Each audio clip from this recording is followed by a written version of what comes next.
السلام علیکم ویورز، امید ہے آپ سب بخیر وقت ہوں گے۔ اللہ پاک آپ سب کو مجھ سمیت اپنی حفظ و امان میں رکھے۔ سامعین کرام، آج کا vlog minister for information and broadcasting جناب فواد چودھری صاحب کی پریس کانفرنس سے متعلق ہے۔ آپ نے تمام سوشل میڈیا پہ، ٹی وی چینلز پہ اور دیگر اخبارات میں جناب فواد چودھری صاحب کی پریس کانفرنس سنی، دیکھی اور ملاحظہ فرمائی ہوگی۔ میں نے اس پریس کانفرنس سے جناب فواد چودھری صاحب کے 5 بیانات لیے ہیں، وہ آپ کے سامنے رکھتا ہوں اور آج کا ویلاگ اسی پہ کروں گا۔ ایک بات وہ یہ کرتے ہیں کہ ایسا کچھ نہیں ہوگا جس سے فوج کا مورال ڈاؤن ہو، ایسا کچھ نہیں ہوگا جس سے فوج کا مورال ڈاؤن ہو۔ دوسری بات وہ یہ کرتے ہیں کہ وزیر اعظم نے کابینہ کو اعتماد میں لیا۔ تیسری بات وہ یہ کرتے ہیں کہ معاملہ خوش اسلوبی سے حل ہو جائے گا۔ چوتھی بات وہ یہ کرتے ہیں کہ تعیناتی قانونی طریقہ کار کے مطابق ہوگی۔ اور 5ویں بات اتھارٹی وزیر اعظم ہے۔ تو سامعین محترم، پہلے بیان کی طرف آتے ہیں۔ فوج کے مورال سے کیا مطلب؟ آپ نے بھی سوچا ہوگا کہ ایک سسٹم ہے جس کے تحت کوئی بھی کام انجام دیا جا رہا ہے تو وہاں فوج کا مورال ڈاؤن ہونے کا کیا مقصد ہے؟ یقیناً سمجھداروں کے لیے بہت کچھ ہے، سوچنے والوں کے لیے بہت کچھ ہے۔ یہ اشارہ کس طرف ہے؟ یہ اشارہ D G I S I کی تعیناتی سے متعلق ہے۔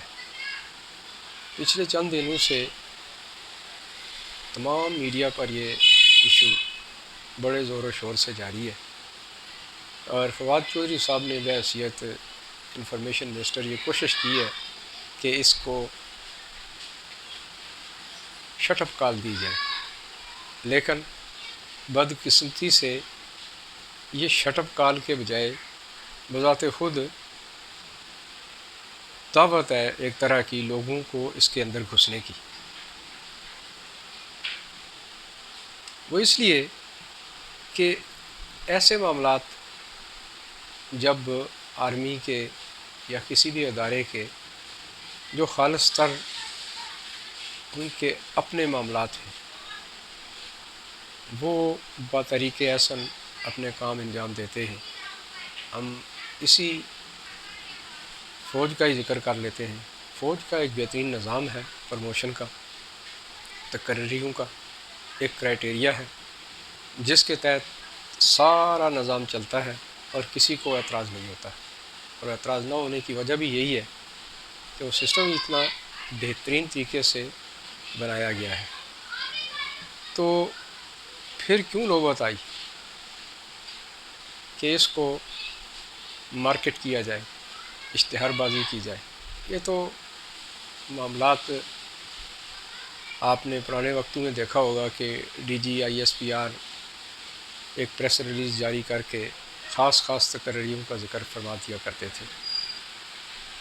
ہاں، کچھ تقرریاں ضرور ایسی ہیں جہاں ملک کے ایگزیکٹو کی مرضی یا مشاورت شامل ہوتی ہے۔ اس سے قبل سپریم کمانڈر پاکستان آرمی کے صدر مملکت ہوا کرتے تھے، لیکن ایک امنڈمنٹ کے بعد جب اختیارات وزیر اعظم کو مل گئے تو آپ نے بھی دیکھا کہ یہ اختیارات بھی وزیر اعظم صاحب کے پاس آ گئے، گویا سپریم کمانڈر پاک فوج کے وزیر اعظم ہو گئے۔ تو یہ استحقاق ان کے پاس ہے۔ جب کوئی اس طرح کا پروموشن ہو حساس قسم کا تو ان سے مشاورت کر لی جائے. اٹس انف.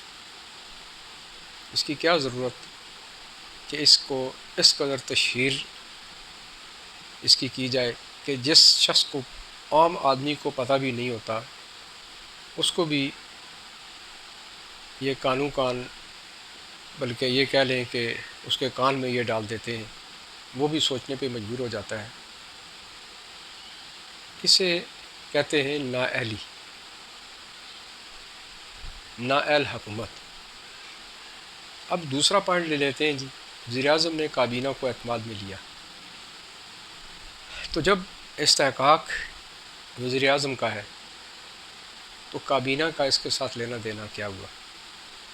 اس کا مطلب یہ ہوا کہ کہیں کابینہ میں اس سے متعلق باتیں ہو رہی ہیں، یعنی کہیں کوئی معاملہ ضرور ہے. یا یہ کہہ لیں کہ D G I S I کی تعیناتی کا جو معاملہ ہے وہ حکومت اور فوج کے درمیان کہیں کچھ ضرور ہے، آپ یہ کہہ سکتے ہیں. اس لیے کہ یہ خود فواد چودھری صاحب کی پریس کانفرنس خود دعوت دے رہی ہے کہ ایک عام آدمی بھی اس کے اوپر سوچنا شروع کر دے. آگے چلتے ہیں جی. آپ دیکھیں کہ معاملہ خوش اسلوبی سے حل ہو جائے گا، معاملہ خوش اسلوبی سے حل ہو جائے گا. تو جب یہ سٹیٹمنٹ کوئی دے تو اس کا مطلب یہ ہوتا ہے کہ کہیں تنازع ہے، کہیں جھگڑا ہے کہ اس کو خوش اسلوبی سے حل کیا جائے گا. جو کچھ اس سے پہلے ہوتا رہا کہ جی ایسی کوئی بات نہیں ہے، ہم سب ایک پیج پر ہیں، تو یہ ایک پیج نظر نہیں آتا. اول تو اس کی ضرورت کیوں محسوس ہوئی؟ جب یہ کام ہی خالص تر ایک ادارے کا ہے تو اس کو اس قدر اشتہار بازی کے ساتھ میڈیا پر لانا یہ کہاں کی عقل مندی ہے؟ یقیناً کچھ تو اس کے مقاصد اس حکومت کے ضرور ہوں گے. میرا اس کے اوپر بھی یہی جواب ہے کہ حکومت اس معاملے میں بھی نااہل ہے. پھر آگے چلتے ہیں جی. تعیناتی قانونی طریقہ کار کے مطابق ہوگی. سامعین محترم، یہ بیان دینا کہ قانونی طریقہ کار کے مطابق ہوگی، تو قانونی طریقہ کار تو پاکستان آرمی کا ایک بہترین نظام ہے اور اس کے تحت ہی ہونی چاہیے، پروسیجر کے مطابق ہونی چاہیے. تو جب قانون کی بات آئے گی تو پھر وہ وزیر اعظم صاحب کی اتھارٹی کی بھی بات آ جاتی ہے. تو گویا وہ یہ کہنا چاہ رہے ہیں کہ اگر آپ نے ایسا کیا تو آخر کار وزیر اعظم کی اتھارٹی بھی موجود ہے. یہ کہیں کہ یہ لڑائی جو خفیہ کھیلی جا رہی تھی، فواد چودھری صاحب نے اس پریس کانفرنس کے بعد اس کو سر عام کر دیا. تو سامعین محترم، یہ کچھ آج کے 5 پوائنٹ تھے جو میں نے آپ کے سامنے رکھے، اور مجھے ایک بات یاد آئی، ایک مثال یاد آئی، بلکہ 2 مثالیں یاد آ گئیں. ایک یہ کہ اناڑی کے ہاتھ کلہاڑی، یہ تو اردو میں ایک مثال ہے، ضرب المثل ہے اور عام فہم سی بات ہے. اور دوسری یہ کہ بندراں دے ہتھ کھنو، یہ کافی مشکل ہے پنجابی میں. تو میں کوشش کروں گا کہ بندراں دے ہتھ کھنو کی وضاحت کر دوں. سامنے محترم، ہوا اس طرح کہ ایک گاؤں میں، پرانے دور کی بات ہے کہ لوگ گاؤں میں بچے جو تھے وہ ایک پرانے کپڑوں کا گولا سا بنا لیا کرتے تھے، والی بال ٹائپ، اور اس کے ساتھ کھیلا کرتے تھے. تو ہوا یہ کہ وہاں کہیں پاس پڑوس میں بندر بھی تھے، وہ بھی آتے تھے۔ بندر آئے، ان کے ہاتھ جو لگا وہ لے کر چلے گئے۔ ایک بیچارے کے ہاتھ وہ گولا لگ گیا، وہ کھنو لگ گیا، وہ لے کے چل پڑا۔ باقیوں نے تو کوئی کھانے پینے کی چیزیں تھیں، وہ کھائی پی۔ اب وہ گولے کو کھا نہیں سکتا تھا، اس نے زمین پہ رکھ کے اس کے ساتھ کھیلنا شروع کر دیا۔ تو دیکھا دیکھی دوسرے بندر بھی اس کے ارد گرد ہو گئے، اور وہ گولا جو تھا، وہ جو والی بال تھا، کھنو جسے کہتے ہیں، گویا جو بچے کھیلا کرتے تھے، بندروں نے بھی اس کے ساتھ فٹ بال کے انداز میں کھیلنا شروع کر دیا۔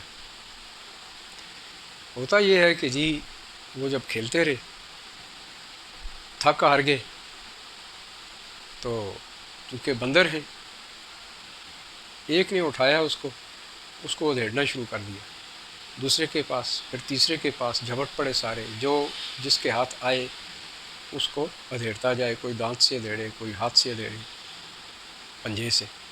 تو نتیجہ یہ ہوا کہ وہ کھنو، وہ والی بال یا وہ گیند یا وہ گولا جو تھا، وہ سارے کا سارا ادھیڑ گیا، ختم ہو گیا۔ تو یہاں یہ مثال کہ یہ حکومت اس وقت نااہل لوگوں کے ہاتھ چڑھی ہوئی ہے، نالائقوں کے ہاتھ چڑھی ہوئی ہے۔ کافی حد تک تو یہ اندازہ ہو چکا ہے کہ یہ اس کو ادھیڑ چکے ہیں۔ اب جو کچھ باقی بچتا ہے وہ دیکھتے ہیں کیا ہوتا ہے۔ تو سامعین محترم، اللہ ہی اس ملک کے لیے کچھ بہتری فرمائے، وگرنہ حالات اس وقت اتنے دگرگوں ہیں کہ نہ اس حکومت سے معیشت سنبھلتی ہے، مہنگائی آسمانوں پر ہے، غربت کی انتہا ہے، بے روزگاری عام ہے، کاروبار دنیا کے ختم ہو گئے۔ آپ دیکھیں کہ کوئی بھی شعبہ اٹھا کر کسی کے اوپر نظر دوڑائیں، آپ کو کہیں بھی سیٹسفیکشن نہیں ملے گی۔ تو اس کا مطلب یہ ہوا کہ یہ نااہل لوگ ہیں اور ملک کا ستیہ ناش کرتے جا رہے ہیں۔ ہر کام میں کچھ نہ کچھ ان کے معاملات اٹھتے ہیں۔ آپ نے دیکھا کہ اس سے قبل پاکستان آرمی کے چیف آف آرمی اسٹاف کی ایکسٹینشن کا معاملہ اٹھا، وہ کس قدر تماشا بنا رہا۔ سمری آ رہی ہے، سمری جا رہی ہے، یہ ایک پنگ پونگ کا کھیل بنا رہا۔ پھر آپ نے دیکھا کہ چیئرمین نیب کا ایکسٹینشن کا کیس اٹھا، اس کے ساتھ بھی یہی کچھ ہوتا رہا۔ آج D G I S I, یہ ایک انتہائی حساس قسم کا رینک ہے اور اس کو بڑے خوش اسلوبی کے ساتھ ہونا چاہیے تھا، لیکن آپ دیکھ رہے ہیں کہ پوری دنیا کے اوپر اس کو انہوں نے اچھال کے رکھ دیا ہے۔ یہ رازداری کے بھی خلاف ہے، پاکستان آرمی کے رولز ریگولیشن کے بھی خلاف ہے، اور یہ انتہائی غلط حرکت ہے۔ تو سامعین محترم، یہ آج کا وی لاگ تھا۔ اس سے کسی طور بھی حکومت یہ اگر سمجھتی ہے کہ فوج کی پذیرائی ہوگی، یہ انتہائی غلط بات ہے۔ اس لیے ایسے معاملوں میں انتہائی احتیاط سے کام لینے کی ضرورت ہے، اور یہ بندروں کے ہاتھ کھنو لگ تو گیا ہے، اب دیکھیے بہت حد تک ادھیڑ چکا ہے، آگے دیکھتے ہیں اس کے اوپر مزید کتنا وقت لگتا ہے۔ اللہ ہی ہم سب کا حامی ناصر ہو۔ مجھے اجازت دیجیے، اللہ حافظ۔